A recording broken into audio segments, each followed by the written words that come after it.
Good morning student. आज हम next topic पढ़ेंगे थर्ड लॉ ऑफ थर्मोडायनेमिक्स। तो थर्ड लॉ ऑफ थर्मोडायनेमिक्स में सबसे पहला टॉपिक है work function, Helmholtz function. Work function को ही हेल्महोल्ट्ज़ फंक्शन बोलते हैं एंड हेल्महोल्ट्ज़ फ्री एनर्जी। ये तीनों एक ही सेम चीजें हैं। सो ये हम थर्ड लॉ के फर्स्ट टॉपिक में पढ़ेंगे। What is the Helmholtz free energy, Helmholtz function और work function? So ये पढ़ने से पहले मैं ये बता दूं कि जो वर्क फंक्शन है इसको हम A से डिनोट करते हैं। It is denoted by capital A and it is given by this is A is equal to E minus T and S। जैसे कि हम थर्मोडायनेमिक पढ़ रहे हैं तो थर्मोडायनेमिक में ये ए आ गया वर्क फंक्शन, हेल्महोल्ट्ज़ फंक्शन और Helmholtz free energy. E is called internal energy, T is called temperature and S is called here entropy. All these are the thermodynamic quantity which have the quantitative relationship between them. उसी को हम thermodynamic कहते हैं। तो late अगर हम किसी system की स्टडी कर रहे हैं तो सिस्टम की स्टडी कर रहे हैं तो उसके अंदर अगर A1 is work function initial है and this is E internal energy initial, T is the temperature and S1 is the entropy in the initial state. If we are considering the state of system, then उसकी जो है यहाँ पे A1 is called work function initial. This is initial internal energy. This is entropy. And if E2 is the final work function, then E2 is final internal energy and S2 is called as a final entropy. If we considering the two different system, therefore हम इनमें से A2 minus A1 is equal to this is E2 minus E1 और यहाँ पे T here is S2 minus S1। अगर हम इसको simplify करें तो it will be the delta A, this is delta E minus T delta S. So this is called as the change in work function, change in Helmholtz function and change in the Helmholtz free energy. अगर हम small change के लिए लिखे थे इसको हम ऐसा भी लिख सकते हैं dA, this is that dE minus TdS. So this is the gives Helmholtz work function और Helmholtz function और Helmholtz free energy जिसका रिलेशन जो है अभी हमने पढ़ा है। You know that कि अगर ये हमारे पास है तो जो एंट्रोपी है यहाँ पे हम एक लाइन लिखेंगे as we know, जैसा कि हमें पता है कि जो एंट्रोपी है that is ds, change in entropy is equal to किसके बराबर होती है? It is a dQ is divided by T in general उसका formula. If we are considering a reversible process, तो therefore I will write here dQ it reversible. So therefore ये जो rearrange करके क्या बन जाएगा dQ and here is reversible. So this we will get here. दूसरी बात ये कि अगर यहाँ पे ये हमारे पास है हम फर्स्ट लॉ से इसको ड्राइव करेंगे और you know that according to first law of thermodynamic, अगर हम फर्स्ट लॉ ऑफ थर्मोडायनेमिक की बात करें तो you know that first law ने क्या कहा था? This is the dE, this is the dQ and dW. This is the general expression for the first law of thermodynamics. अगर ये फर्स्ट लॉ का एक्सप्रेशन है, इफ यहाँ पे मैंने कहा कि अगर हम कोई सिस्टम ले रहे हैं जो रिवर्सिबल में है, तो अगर हम रिवर्सिबल प्रोसेस की बात कर रहे हैं, आइसोथर्मल रिवर्सिबल प्रोसेस है, so therefore this is the D is called as change in internal energy. This is the dQ is the reversible heat, and here is the dW is the maximum work done during the isothermal process. This W max is the maximum work done. अगर ये general equation है first law of thermodynamics की, if we are considering a system in which the work is done by the system, not on the system, is work done by the system. So therefore this dE, that is equal to this is the dQ reversible, and it will be the minus dW. It is called dW max, that is जो maximum work done है यहाँ पर। तो therefore यहाँ पे ये जो हमारी इक्वेशन थी, अगर मैं इस इक्वेशन को 1 मान लूं जो पहले ही हमने सिंप्लीफाई की थी, so therefore put the value in equation number 1। अब यहाँ पे इक्वेशन नंबर 1 देखिए, यहाँ पे है dA, so I will write here this is the dA is called as work function. This dE is equal to किसके बराबर है, dQ reversible, this is the dQ reversible minus dW max, that is maximum work done, and यहाँ पे TdS है। You know that TdS की value यहाँ पे किसके बराबर आई थी, dQ reversible की, इस इक्वेशन से, तो वो हम यहाँ पे पुट अप करें। तो यहाँ पे क्या वैल्यू आई है, यहाँ पे it is the minus dQ and reversible, और यू नो दैट ये वाली चीज प्लस में है और ये माइनस में है, सो therefore both of that cancel, therefore we will get here dA is equal to this dW max, that is maximum work done। अब इस इक्वेशन से हमें पता चलता है जो दे रखी है, तो this is the decrease in the work function A, जो ये वाला है, decrease in the work function A represent the maximum work that can be done by the system. So ये एक इक्वेशन भी है, अगर हम इसको ऐसा लिख दें कि this is the dA minus it is the dW max, it is the maximum work done, it is can be written like this way.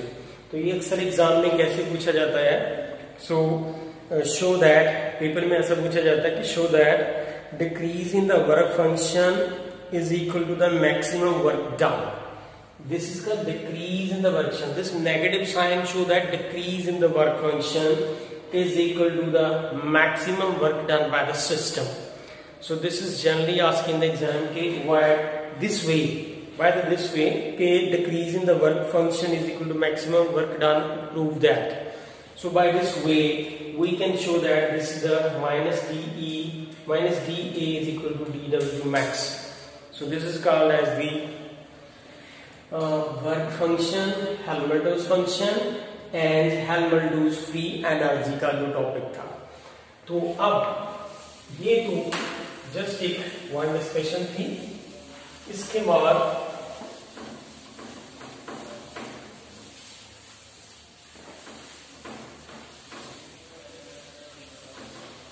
let's see the next is Gibbs free energy क्या है, Gibbs free energy, इसका Gibbs free energy, you know that Gibbs free energy is denoted by this capital G, it is denoted by the capital G, and given by this expression is G is equal to H minus NDS. This G is called Gibbs free energy, H is in enthalpy, T is the temperature, and S is the entropy. Now, अगर हम किसी system की बात कर रहे हैं which is going to change from one state to another state, तो therefore in that case G1 is the Gibbs free energy initial, enthalpy is initial and entropy initial. Therefore it will be G2, here is H2 minus TS2. अगर इसमें से ये subtract कर लिया जाए तो therefore it will be the G2 minus G1, here is H2 minus H1 and here is the T and S2 minus S1. So we will get this. You know that ये क्या है, delta G, this is the delta X, this is the T delta S is there. We get this is equation for the Gibbs free energy change, and in that this is complete change. For the small change it is the dG dH and here the TdS. So this is called as the Gibbs free energy. अब जो हमारा topic है that is physical interpretation of the Gibbs free energy, वो कैसे है।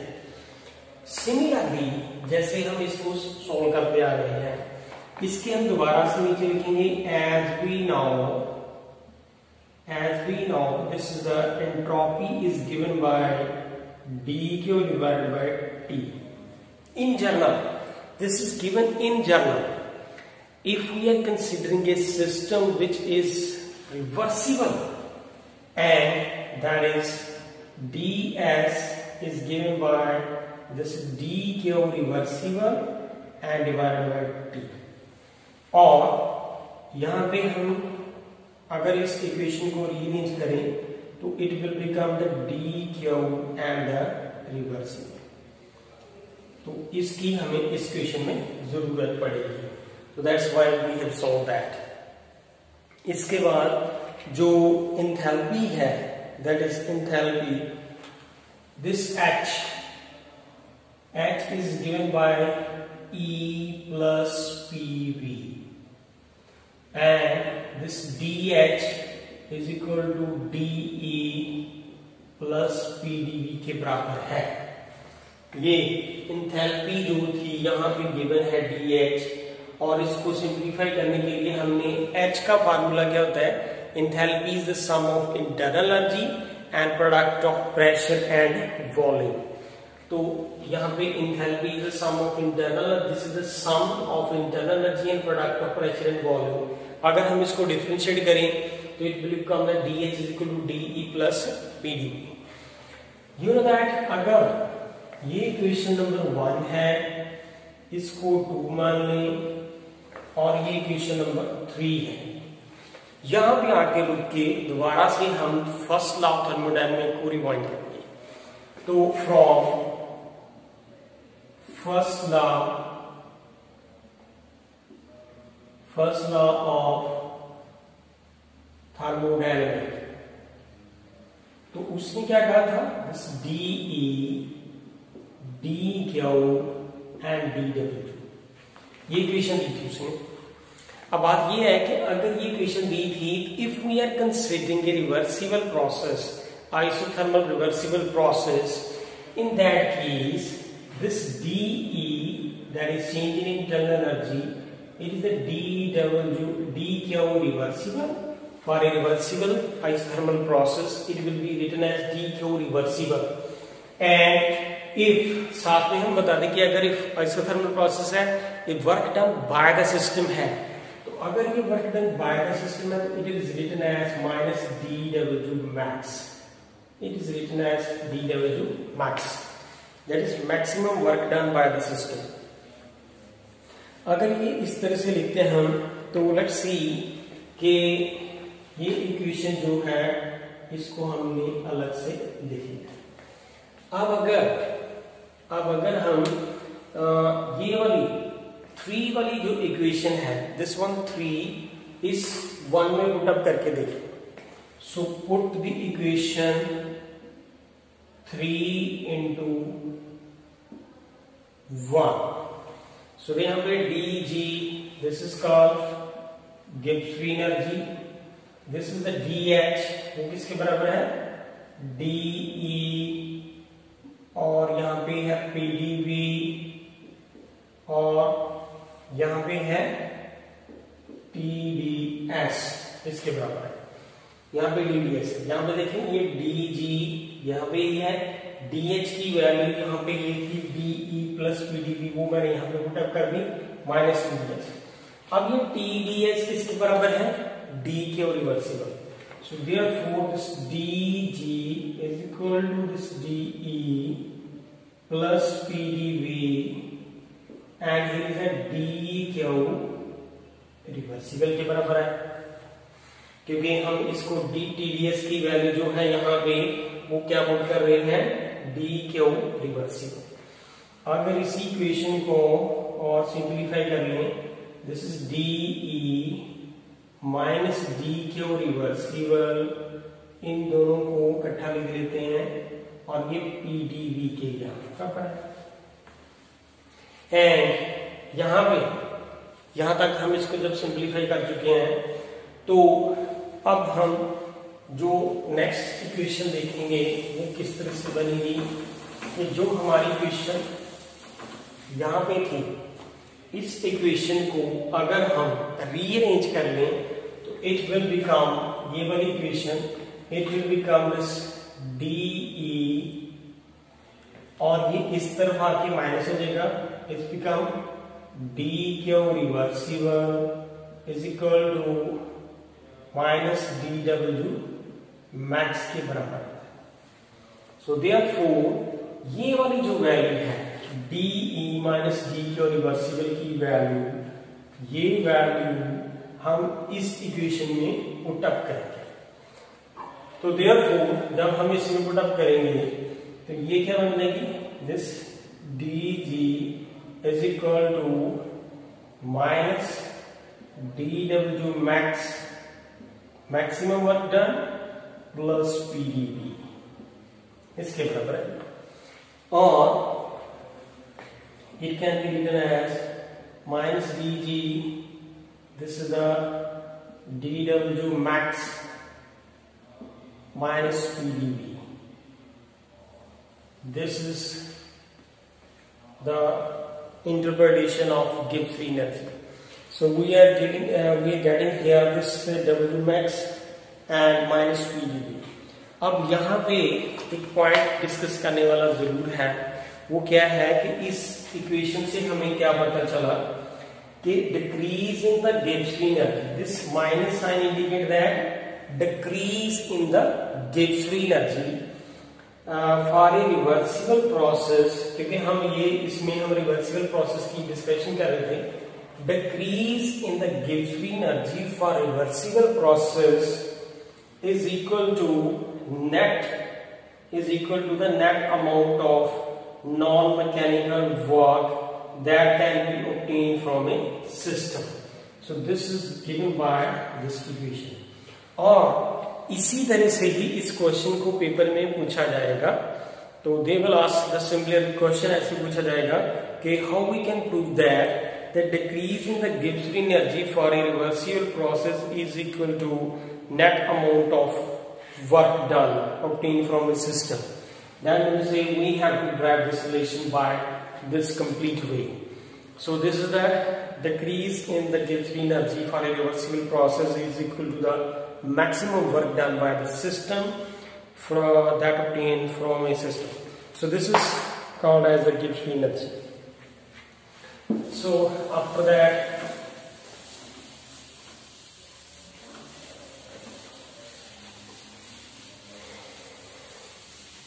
इसके बाद जो नेक्स्ट टॉपिक है variation of Helmholtz function with work function with temperature and volume.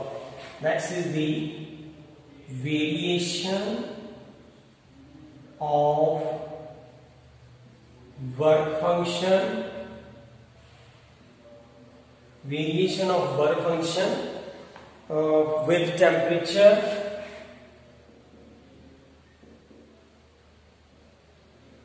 and volume. This is the next topic. You know that equal to E minus T S. And अगर इसको इस इक्वेशन को हम differentiate करें तो therefore it will become D A, this is the D E, is the T D S minus S D T के बराबर। You know that कि एंट्रोपी किसके बराबर है, इस इक्वेशन को हम मान लिख लेंगे। यहां पे लिखना है as we know this ds is given by this dq divided by t। इसको हमें बार बार लिखना ही लिखना है क्योंकि डायरेक्टली हम इसको ऐसा नहीं ले देंगे जी कि this ds is equal to q by t। You know that आपको ये बताना पड़ेगा एग्जामिनर को कि ds क्या है, dq divided by t। And ये tds किसके बराबर आएगा, dq। अगर दिस इज है तो इसको क्वेश्चन नंबर 2 लिख लेते हैं। फिर हमने किसको याद किया, फर्स्ट लॉ ऑफ थर्मोडायनामिक्स। फिर हम लिखेंगे from first law of thermodynamics.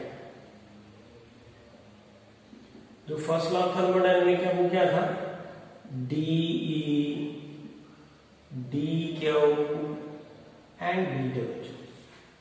and you know that ये सिंपल इक्वेशन थी फर्स्ट लॉ ऑफ थर्मोडायनामिक्स की। अगर हम किसी सिस्टम की बात कर रहे हैं and work is done on the system and therefore it is written as minus dw। और आपको याद होगा कि ये dE dQ और माइनस पीडीवी के बराबर आता है, क्योंकि डीडब्ल्यू किसके बराबर आता है, माइनस पीडीवी। ये हम पहले प्रूव कर चुके हैं। और therefore this D Q will be equal to D E plus P D V के बराबर आना चाहिए। और अगर ये क्वेश्चन नंबर 3 है तो यार इसमें से देखें कि क्वेश्चन नंबर 2 में टीडीएस किसके बराबर है, D Q. Therefore, can we write, हम यहाँ पे एक लाइन लिखेंगे from equation number 2, तो it will become TDS is equal to DE plus PDV के बराबर है। From here, now ये वाली जो इक्वेशन है this one 4, अब इसको हम 1 में पुट अप करेंगे। तो therefore this is dA is equal to this is DE and TDS की वैल्यू किसके बराबर है, DE plus PDV। वो हम यहाँ पे पुट अप करते हैं। It will be equal to and plus, sorry here is minus sign is here, it will be equal to minus DE minus PDV and minus SDT। ये दोनों cancel हो जाएंगे and therefore this DA is equal to minus PDV and minus SDT के बराबर है। So this is the variation of Gibbs Helmholtz free energy and work function with temperature and volume। अगर हम इस इक्वेशन के ऊपर 2 अलग अलग कंडीशन लगाएंगे एंड वो कौन सी कंडीशन है, इफ dV कांस्टेंट है। अगर dV कांस्टेंट है फॉर ए सिस्टम तो देयरफॉर इसका मतलब है कि this dA and at constant volume is equal to minus SDT के बराबर आना चाहिए एट कांस्टेंट वॉल्यूम, क्योंकि ये टर्म किसके बराबर हो जाएगी, 0 के। तो देयरफॉर माइनस SDT यहाँ पे आ जाएगा। अगर हम इसको रीअरेंज कर लें तो ये क्या बन जाएगा, dA divided by dt at constant volume is equal to minus S के बराबर आएगा बाय दिस। सो ये एक इक्वेशन है जो अक्सर एग्जाम में पूछी जाती है कि rate of change of work function with temperature at constant volume is equal to minus S decrease in entropy prove करके दिखाएं। So this is very important equation here. दूसरी कंडीशन क्या है, इफ dt इज कांस्टेंट, अगर दूसरी condition में अगर ये dt कांस्टेंट है तो यहां पे ये क्या बन जाएगी, dA एट कांस्टेंट टेम्परेचर, यहां पे कांस्टेंट टेम्परेचर लिख दिया, is equal to minus PdV at constant temperature. ये सेकंड इक्वेशन बन गई। अब हम इसको रीअरेंज कर लेंगे, इसको रीअरेंज करेंगे तो ये क्या बन जाएगा, dA divided by dV at constant temperature is equal to minus P के बराबर है। And this is the second equation. यानी कि एग्जाम में ये भी पूछा जा सकता है कि rate of change of work function with volume at constant temperature is equal to minus P prove करके दिखाएं। So this is the two different equation. अब इसके साथ हम इसको सिंप्लीफाई करेंगे इस इक्वेशन को। सो जो इसकी वेरिएशन में हम डिस्कस करना चाहते हैं, तो dA is equal to minus S dt था। इसके बाद है अगर इस इक्वेशन को सिंप्लीफाई करते करते लेट्स सी, यहाँ पे हमारे पास थोड़ी सी जगह तो है, लेट्स सी कि वो कैसे करते हैं हम इसको simplify.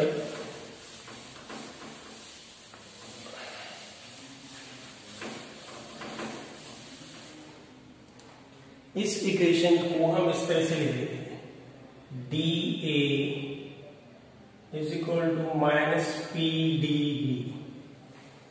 If we rearrange this equation again into simple form, it will become this one. फिर हम किसको याद करेंगे, आइडियल गैस इक्वेशन। तो you know that ideal gas equation from ideal gas equation. अब ये आइडियल गैस इक्वेशन क्या थी, PV is equal to nRT, और P किसके बराबर आएगा, nRT डिवाइडेड बाय V। ये वैल्यू यहां पे पुटअप की जाए, therefore this dA is equal to minus nRT divided by V and dV. Let we are considering a system जिसके अंदर ये वॉल्यूम चेंज हो रहा है from V1 to V2 and therefore this work function will change from A1 से लेके A2 and minus nRT and limit will be from V1 to V2 and it's the 1 by V and dV। इसको हम simplify कर लेंगे and it will be now when we simplify it that is equal to A2 minus A1 minus nRT and the log V2 divided by its P1 and इस equation को हम delta A लिख सकते हैं and is equal to minus nRT and log V2 divided by V1। अगर इस equation को हमने सिंप्लीफाई किया है, इसका ये वाला राइट हैंड वाला पार्ट देखें, वो कार्नोट साइकिल में ये टोटल वैल्यू वर्क के बराबर आती है, वर्क की दैट इज डब्ल्यू जो है वर्क के बराबर आएगी ये वाली value. So in that case अगर वो वर्क के बराबर है, सो ये वाली वैल्यू माइनस साइन को नहीं nRT log V2 divided by V1 जो अगर हम सिंप्लीफाई करें तो that is equal to work है। सो देयरफॉर फाइनली अगर मैं यहाँ पे इसको सिंप्लीफाई करना चाहूँ तो I will write here this delta A is equal to minus W max, क्योंकि ये वाली value nRT log V2 divided by V1 ये हम पिछले लेक्चर्स में थर्मोडायनेमिक्स में पढ़ चुके हैं के टॉपिक्स में आया था कि ये किसके बराबर होती है, W max, maximum work done. Carnot cycle में भी आया था। So therefore this delta E is equal to W max के बराबर है। So that's all from this. And next topic आ जाता है variation of Gibbs free energy with temperature and pressure.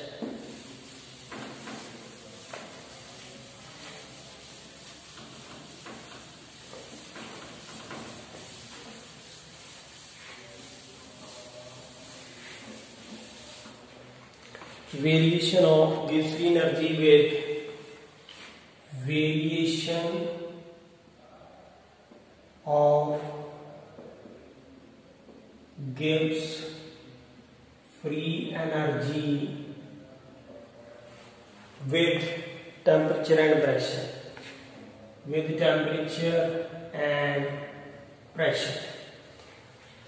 इसको सिंप्लीफाई करने के लिए हम पहले G Gibbs free energy is given by this H minus TS, ये सिंपल जनरल इक्वेशन जो गिब्स फ्री एनर्जी क्या वो लिखेंगे। एंड यू नो दैट कि दिस H इज एंथैल्पी। यहां पे हमें ये लिखना है as we know that H किसके बराबर होती है, E प्लस PV की। Enthalpy is the sum of internal energy and product of pressure and volume. Therefore, this G will be equal to E plus PV minus here the TS। अगर इस equation को differentiate करें throughout both sides, it is the DG, this is the DE, PDV,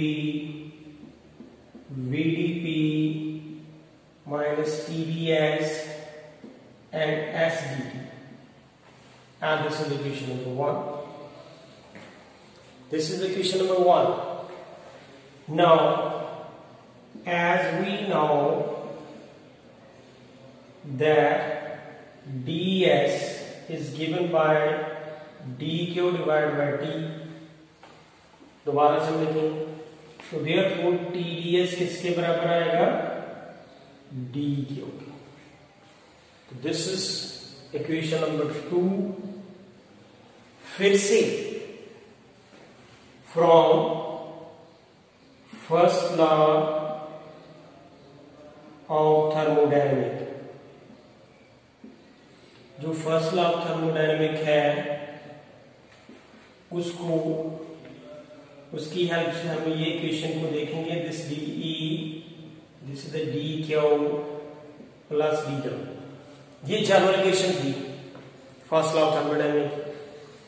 if we are considering the work done by the system, and ये पहले expression में हम पढ़ चुके हैं कि this DE is equal to DQ if work done by the system है and it is the dW is equal to minus PdV के बराबर आता है। Therefore, this dQ will be equal to this dE plus PdV के बराबर है। You know that from equation number 2 कि ये dQ किसके बराबर है, TDS के। So therefore यहाँ पे हम लिखेंगे from equation number 2, equation number 2 से this TDS is equal to this DE plus PdV के बराबर है। यहां तक ये TDS की वैल्यू जो हमने सॉल्व की है ये हम इक्वेशन नंबर 1 में पुट अप करेंगे। So this TDS is equal to this DE plus PdV के बराबर आएगा।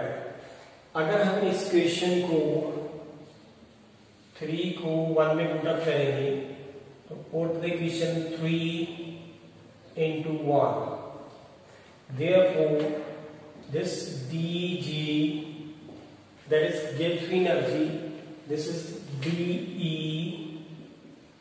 plus PdV plus VdP, यहाँ पे VdP है। अब ये TDS की जगह हमने क्या पुट करना है, DE plus PdV।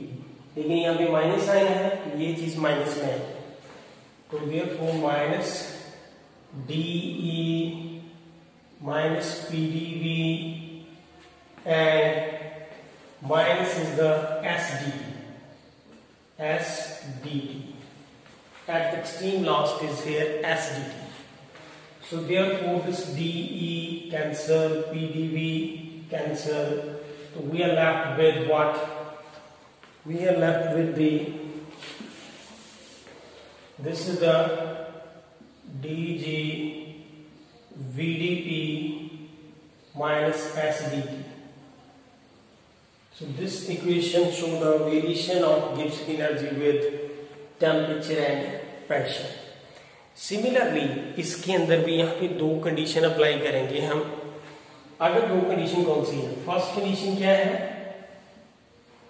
If dP is constant, pressure अगर कांस्टेंट है, तो अगर ये प्रेशर कांस्टेंट है तो ये टर्म जीरो हो जाएगी dP की value. Therefore dG at constant pressure will be equal to minus SDT at constant pressure. Therefore, this dG divided by dt at constant pressure is equal to minus S. This is called variation of Gibbs free energy with respect to temperature at constant pressure is equal to minus S के बराबर है. Second condition क्या है? Second condition क्या है कि if dt की value अगर जीरो हो जाए इस इक्वेशन में, तो therefore इसकी इक्वेशन मैं यहाँ पे इधर सॉल्व करने लगा हूं. तो लेट्स सी कि then it will be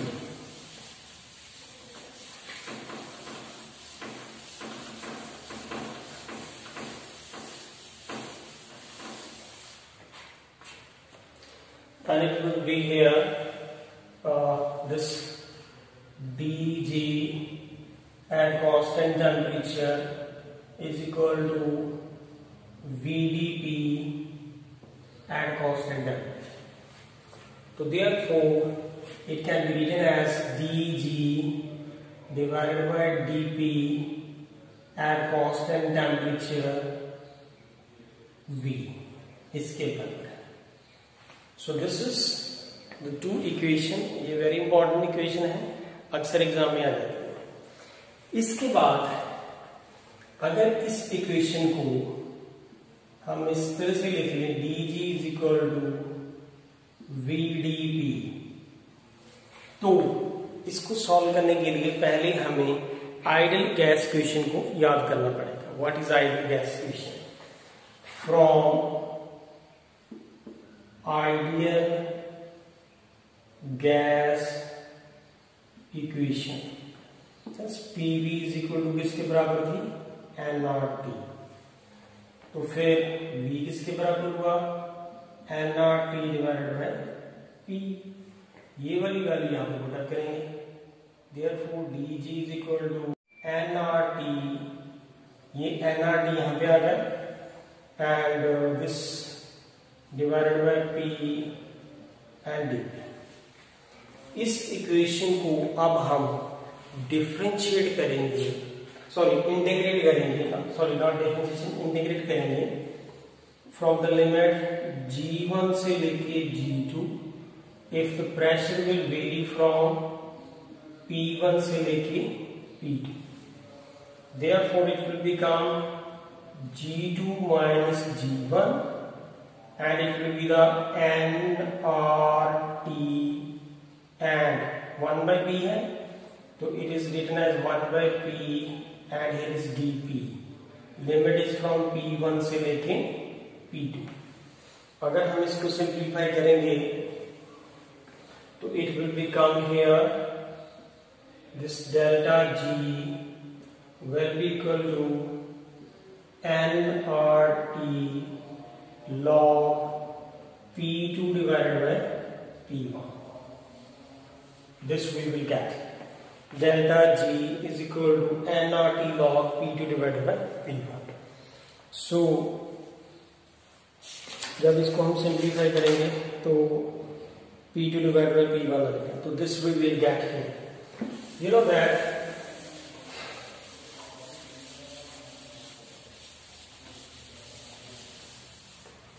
यहाँ पे जो इक्वेशन लिखी थी मैंने वो ये थी कि delta G n R T log P2 divided by P1 के बराबर है.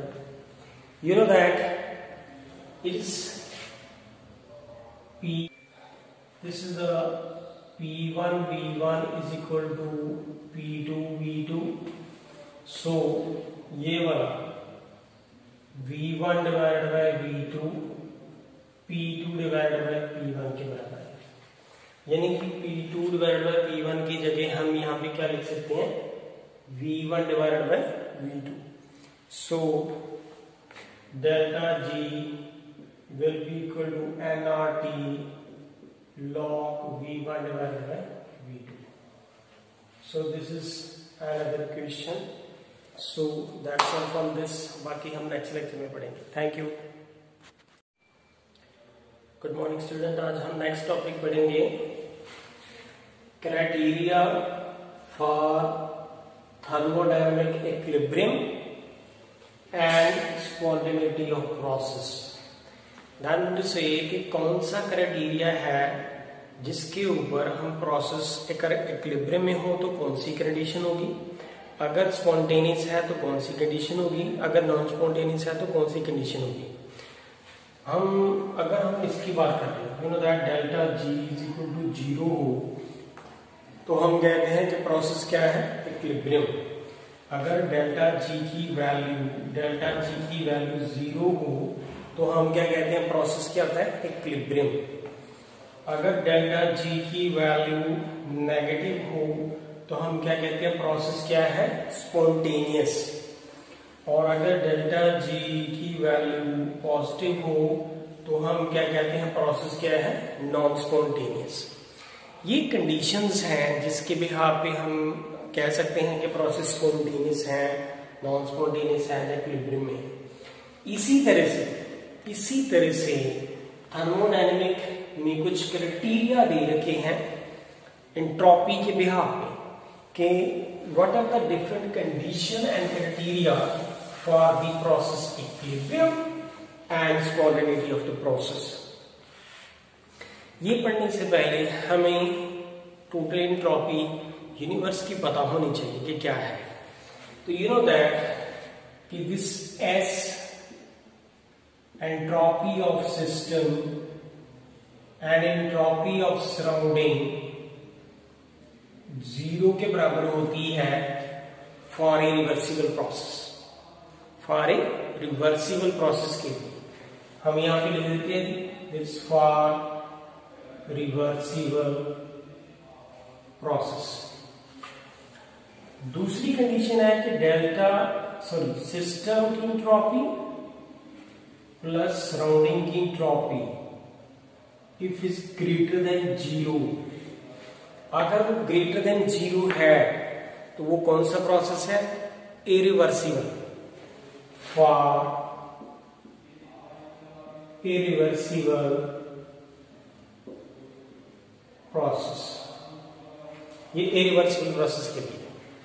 अब इरिवर्सिबल प्रोसेस कौन सी हैं, जो अपने आप हो रहे हैं और उनको हम रिवर्स नहीं कर सकते एंड उनकी ही वजह से एंट्रोपी यूनिवर्स की धीरे धीरे बढ़ रही है. फॉर एग्जाम्पल हम कार चलाते हैं, स्कूटी चलाते हैं, मोटरसाइकिल चलाते हैं, उसके अंदर से जो धुआं निकल रहा है, smoke exhausted from the automobile resulting into increase entropy. आप उस प्रोसेस को रिवर्स नहीं कर सकते. एक बार हमारी ऑटोमोबाइल में से अगर स्मोक निकल जाए तो हम दोबारा तो उसका पेट्रोल बना नहीं सकते. दैट मीन टू से कि that process are the irreversible. अगर वो इरिवर्सिबल है तो इरिवर्सिबल जब स्मोक निकलेगा ऑटोमोबाइल से तो that will pollute the air. अगर पोल्यूट करेगा तो that mean to say that create the entropy disorder system में क्रिएट करेगा, जिसके कारण एंट्रोपी जो है वो यूनिवर्स की इंक्रीज हो रही है. We are the main creator. We are the main disturb, जो हम सिस्टम को डिस्टर्ब कर रहे हैं कि ह्यूमन बीइंग अगर देख लिया जाए तो वो सबसे मेन डिस्टर्बेंस क्रिएट कर रहा है नेचर में।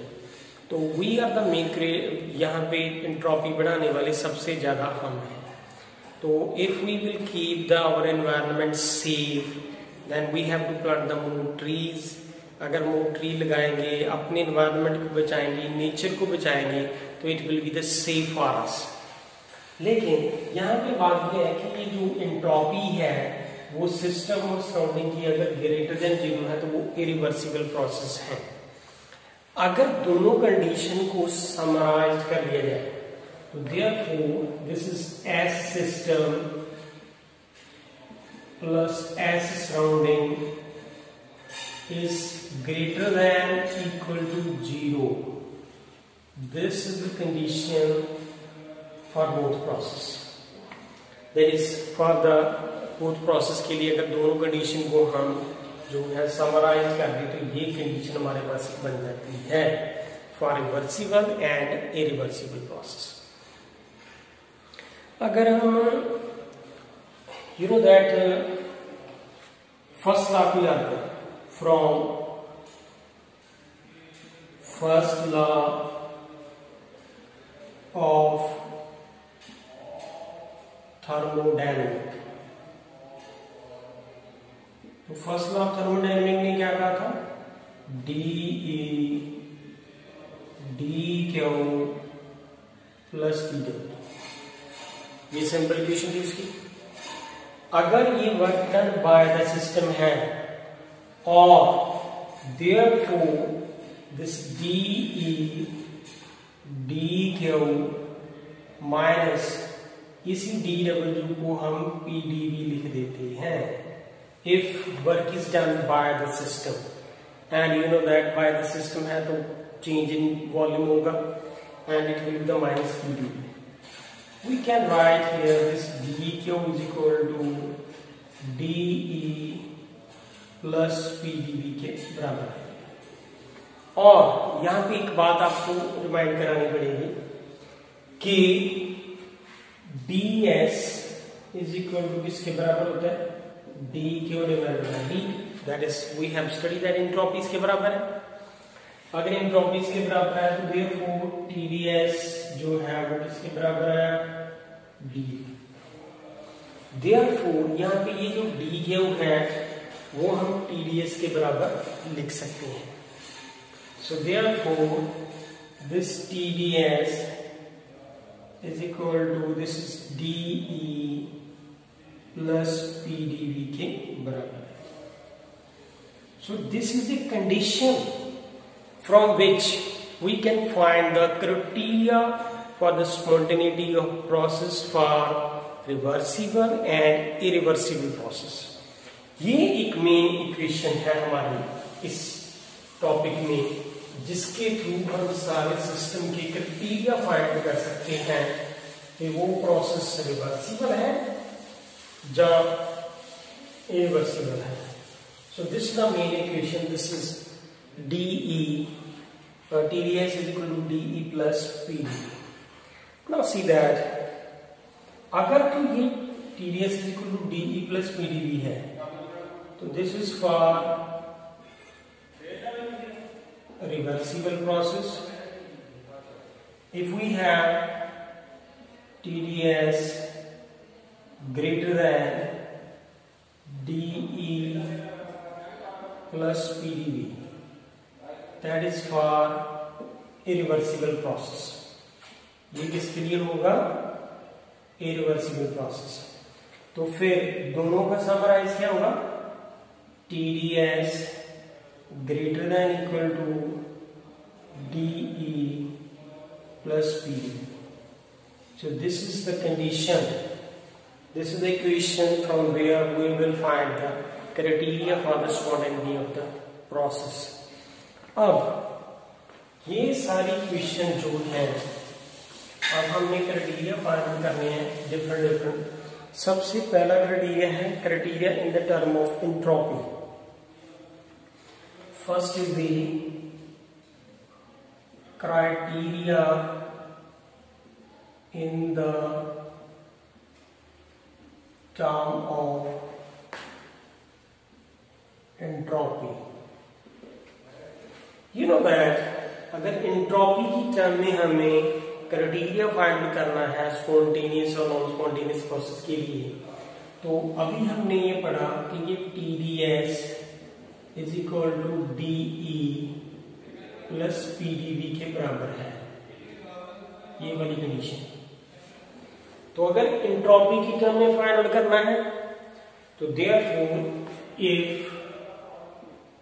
Internal energy and volume is constant, constant का मतलब है कि ये DE कितना है 0 एंड DV की वैल्यू कितनी है कांस्टेंट। सो देयरफॉर अगर हम इसकी कंडीशन फाइंड आउट करें तो it will be that TdS, this TdS at constant internal energy and constant volume greater than equal to 0. So this is the condition for criteria for the reversible and irreversible process in the term of entropy. The condition that कि ये तब internal energy and volume जो है वो constant होनी चाहिए. So this is the first criteria.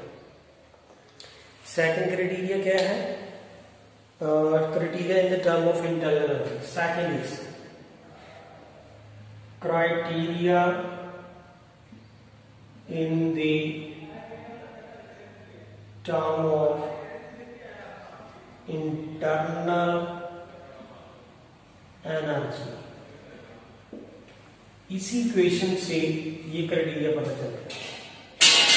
This is the TdS DE plus PD। तो ये दोनों जो है सो देयरफॉर अगर इंटरनल एनर्जी की फॉर्मूला नहीं at constant ds entropy, when you say at constant entropy,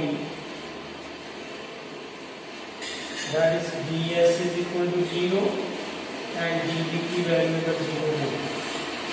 Therefore ये वाली वैल्यू किसकी बराबर है 0 is greater than DE। ये टर्म भी 0 देंगे, ये भी 0 देंगी, तो फिर ये रहता है at constant entropy and constant volume। तो फाइनली हम इस इक्वेशन को इस तरह से भी लिख सकते हैं, this is that DE at constant entropy and constant volume is less than equal to 0।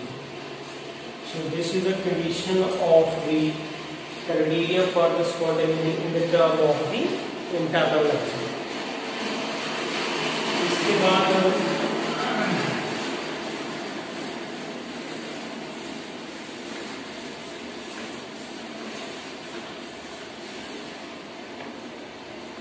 Next आ जाता है criteria in the term of enthalpy. Third point आ जाता है criteria in term of enthalpy. You know that enthalpy किसके बराबर है H is equal to E plus PV के बराबर है। तो अगर ये इसके बराबर है तो therefore DH is equal to DE plus PdV plus VdP के बराबर है। और अगर इस इक्वेशन को इधर ले आए तो ये बन जाएगी DH VdP plus DE plus PdV, ये इक्वेशन नंबर 1 है। और जो मेन इक्वेशन है हमारी एक क्राइटेरिया की, वो कौन सी है, from equation TdS greater than equal to DE plus PD। हमारी मेन इक्वेशन तो ये है। अब ये DE PDB इक्वेशन नंबर 1 में किसके बराबर है? DH माइनस VDB के बराबर है। Therefore this TDS greater than equal to DH and VDB के बराबर है। अगर हम क्राइटेरिया फाइंड करना चाहते हैं इन द टर्म ऑफ एंथैल्पी, तो यहाँ पे हमें कंडीशन लगानी पड़ेगी at constant entropy and DP जब कांस्टेंट होगा, देयरफॉर ये टर्म किसके बराबर हो जाएगी? 0 greater than this DH at constant entropy and constant pressure. तो फाइनली इसी इक्वेशन को हम इस तरह से भी लिख सकते हैं, this DH at constant entropy and constant pressure is less than equal to 0. So this is the criteria for the spontaneity in the term of enthalpy. And the next is the criteria in the term of work function.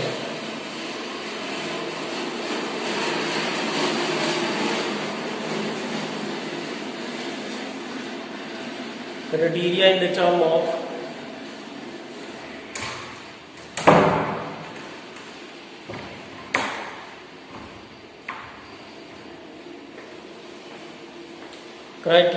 term of work function. Fourth is the criteria in the terms of work function. अब ये criteria in the term of work function कैसे है? A is equal to E minus ES. तो therefore DA DE TDS minus SDT के बराबर है, और ये TDS की वैल्यू हमें चाहिए। तो TDS ये किसके बराबर है?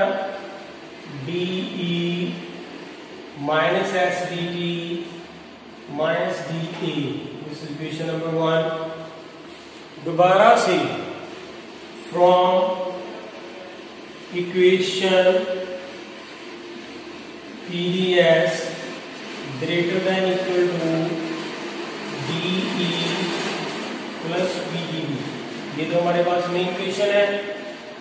और अगर ये वाली इक्वेशन जो है TDS अब इसके बराबर है, अब ये वाली यहाँ पे पुट अप कर देंगे।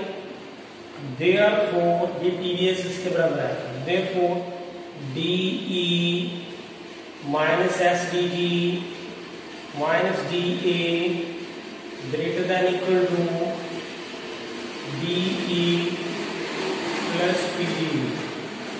ये दोनों cancel, minus SDT minus DA greater than equal to PDB के बराबर है। फिर हम दोबारा से कंडीशन अप्लाई करेंगे कि eight constant temperature and constant volume.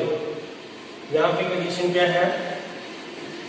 At constant temperature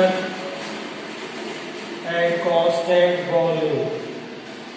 So therefore this is dA at constant temperature and volume is greater than equal to, this is greater than equal to 0. So this is the criteria in the term of the work function.